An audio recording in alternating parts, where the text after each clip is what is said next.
Моето патешествие по селата во Македонија овој пат го продолжувам во североисточниот дел во Кумановско Козјачие, последниот тек на река Пчиња во атарот на општина Старо Нагоричане.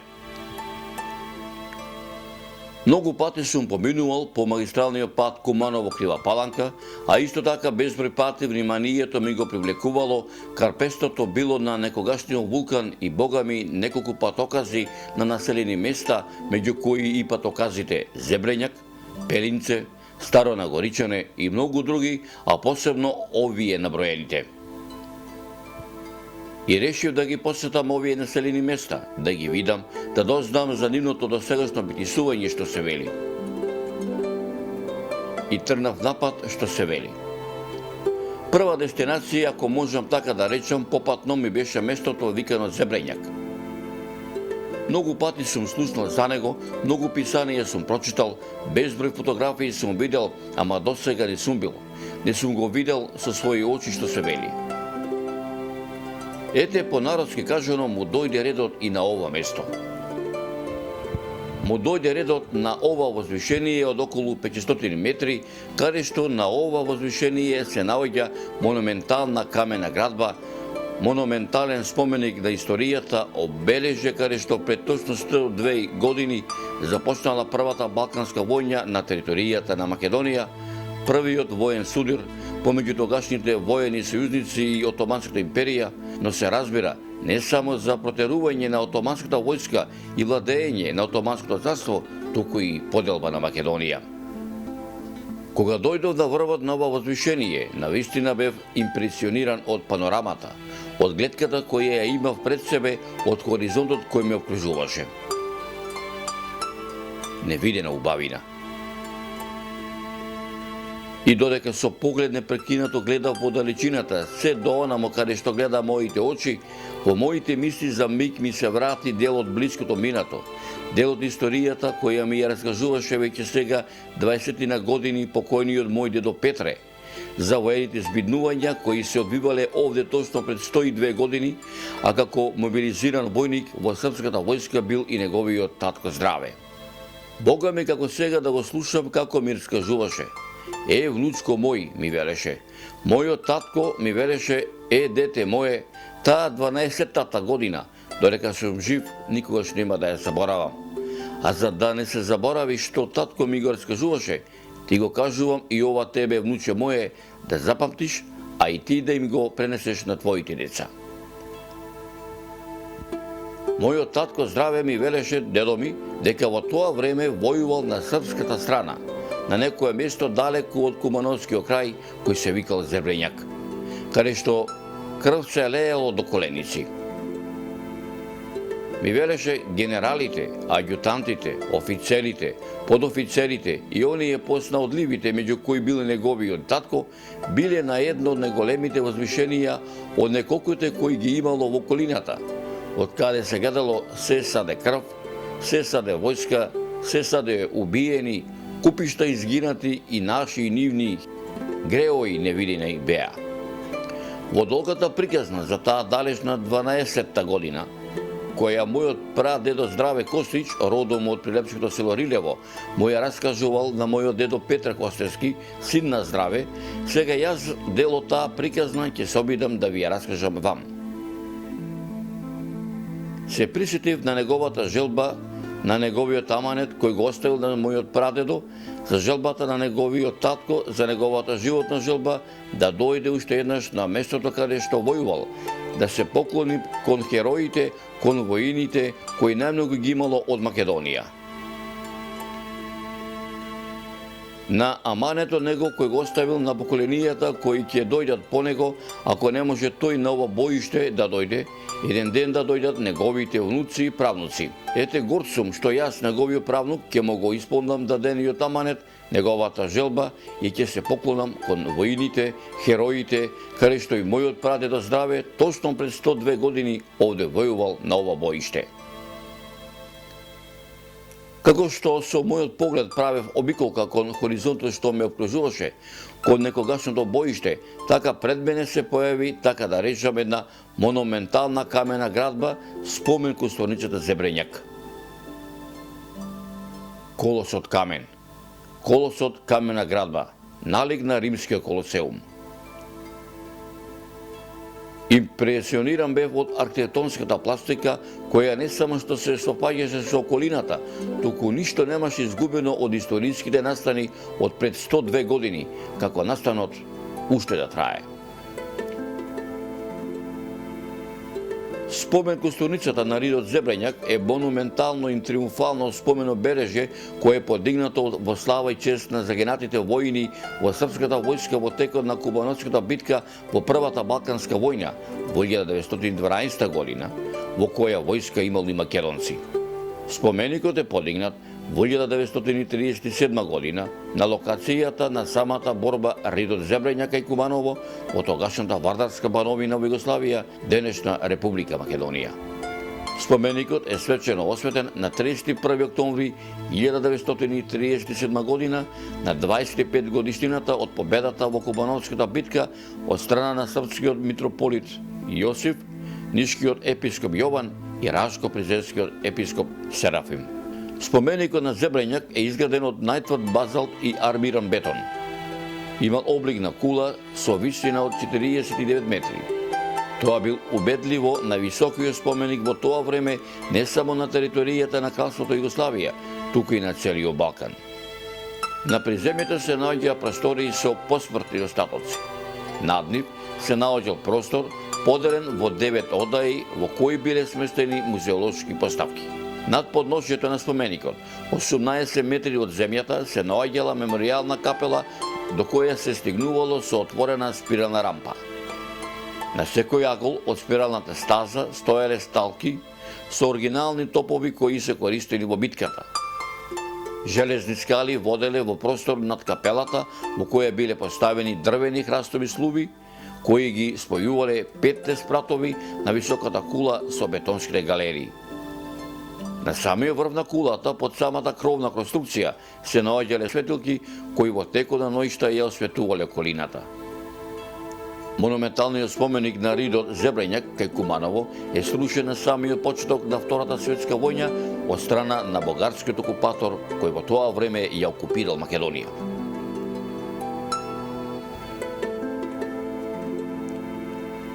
Овде од Зебрењак се упатувам кон средновековното духовно православно светилиште црковниот комплекс Свети Ѓорѓи во Старо Нагоричане, оддалечено речиси десетини километри источно од Зебрењак, за да го видам и ова духовно православно светилиште, а повод е исто така дел од приказната која претходно започнав да ви ја раскажувам, каде што речиси столјадните војни под команда на српскиот регент Александар Караѓорđević пред да замина на воиштето, благослов и пресмртно покаяние за претходните гребови на војните им давале речиси илјадници попови во атарот на овој духовен храм.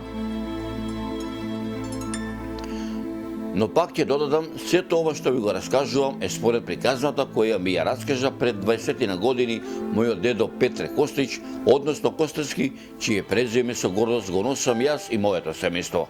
На 10 километри од местото Зебрењак, каде што преска бевме, се наоѓа селото Старо Нагоричане. Одека се наоѓаме во манастирскиот комплекс Свети Ѓорѓија, кој што е граден од 11 век, а исто така е доградуван до 14 век. Невидена убавина, невиден архитектонски раскош. Човек колку да се обидува, ако треба и илјадници пати да ја опише ова пред се православна духовна убавина, нема во целост да ја опише. Тоа се доживува, само тука да си дојден, духовно да се соблажиш, духовно да го впие човечката душа од Господ создадена и подарена на секој поединец. Но ќе се обидам и јас да додадам камче во пишаниот, аудио и визуелниот и духовен мозаик, што со векови пред мене многу знаени и незнаени почитители го започнале да го градат, а и понатаму ќе се доизградува, надградува. Во селото Старо Нагоричане, во близина на Куманово, се наоѓа црквата посветена на Свети Ѓорѓи, чија посебност и убавина во поглед на архитектурата и фреско живописот представува еден од бисерите на христијанските творби на овие простори. Според текстот најден во црквата, незиното градење се определува во 1313 година, иако е утврдено дека е подигната врз темели на постар сакрален објект од 11 век. Од првобитната црква зачувани се само зидовите на фасадите од камени блокови и еден сосема мал фрагмент од некогашниот фреско живопис. Во однос на архитектурата, црквата е трикорабна градба во форма на издолжен пишан крст, над кој се издигаат 5 куполи, една голема осмострана поставена во центарот и 4 помали кубиња. Посебноста на црквата се состои во зачуваната првобитна олтарна преграда, односно иконостасот изработен од камени столбови, парапетни плочи и орнаментален архитрав.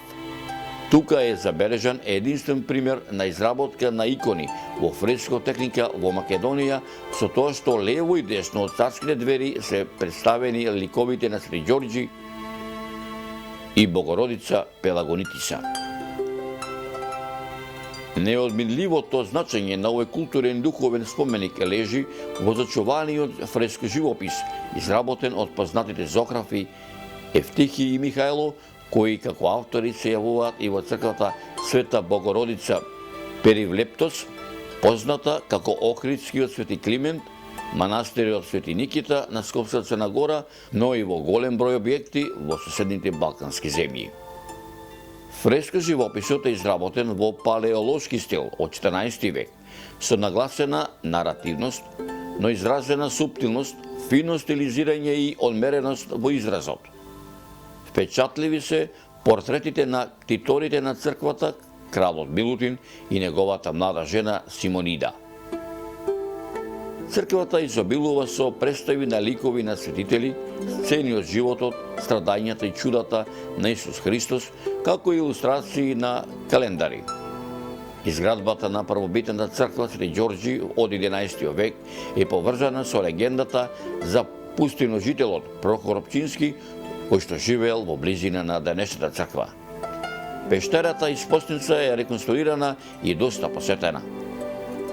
Црквата и објектите околу неја, како споменична целина, се дел од проектот за обновување на културното наследство во Југоисточна Европа, заедничка акција на Европската комисија и Советот на Европа.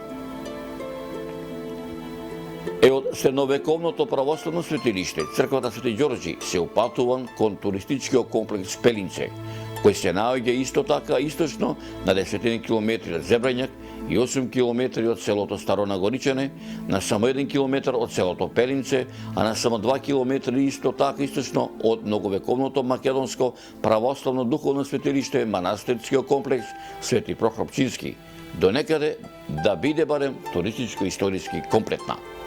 Може би малку и самите ќе се запрашате за ова што сега ќе ви го кажам. Зошто претходно не заминав во овој правец според сообраќајните потокази кои ги спомнав на самиот почеток да приказнава.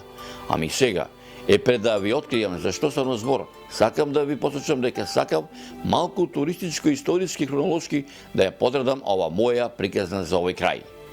Навистина многу чудеси има мојава татковина.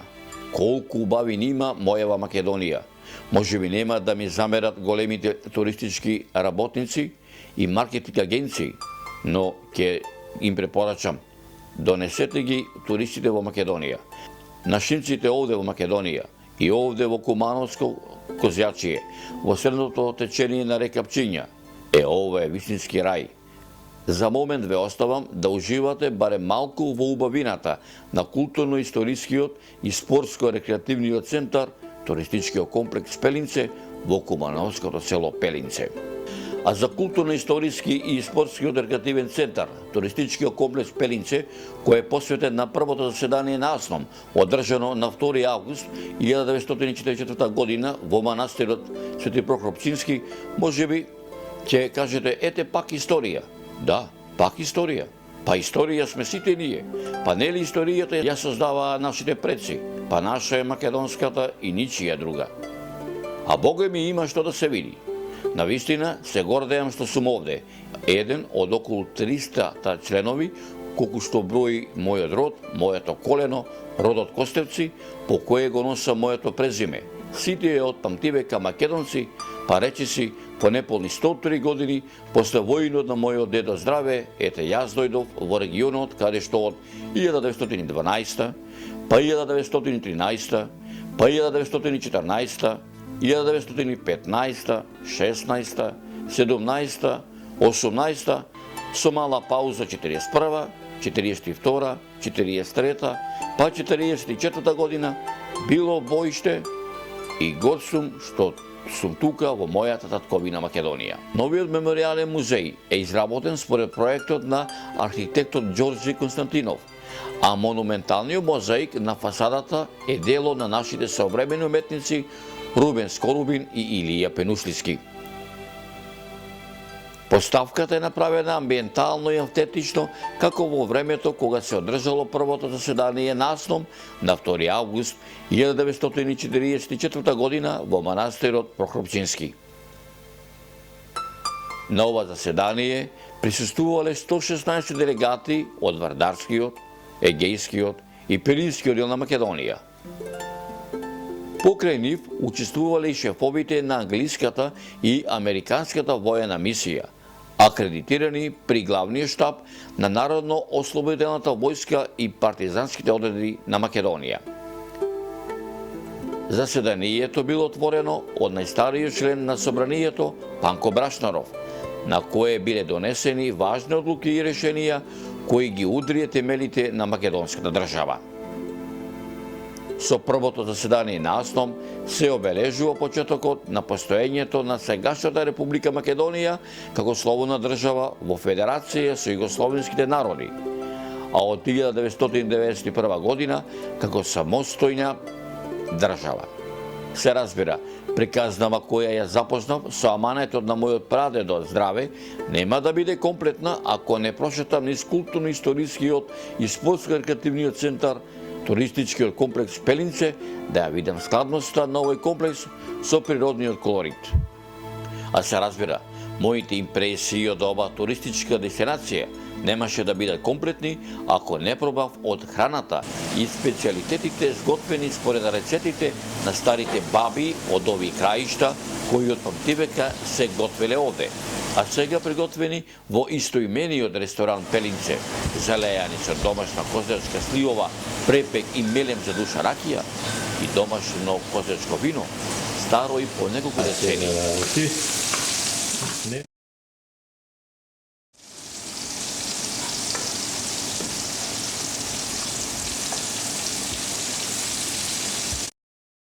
Само повелете и уживајте.